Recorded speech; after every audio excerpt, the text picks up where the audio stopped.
Manassé, l'autre fils de Joseph, ainsi que les autres fils de Jacob, ont beaucoup de descendants dans l'Église.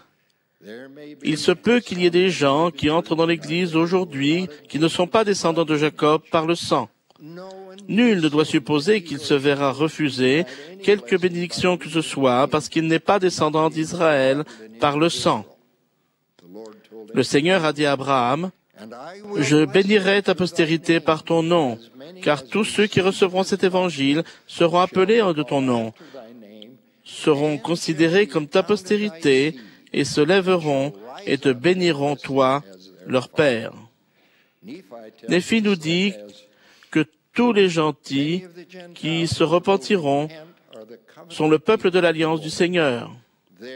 Peu importe donc que les bénédictions de la maison d'Israël soient obtenues par lignage ou par adoption. Certains peuvent s'interroger parce que des membres de la même famille ont une bénédiction qui déclare qu'ils sont de lignages différents. Quelques familles sont de lignages mélangés. Nous croyons qu'aujourd'hui, la maison d'Israël constitue une grande partie de la famille humaine. Les tribus s'étant mêlées les unes aux autres, il se peut qu'un enfant soit déclaré être de la tribu d'Éphraïm et un autre enfant de la même famille être de la tribu de Manassé ou de l'une des autres tribus. La bénédiction d'une tribu peut donc être prédominante chez un enfant et la bénédiction d'une autre tribu être prédominante chez un autre enfant.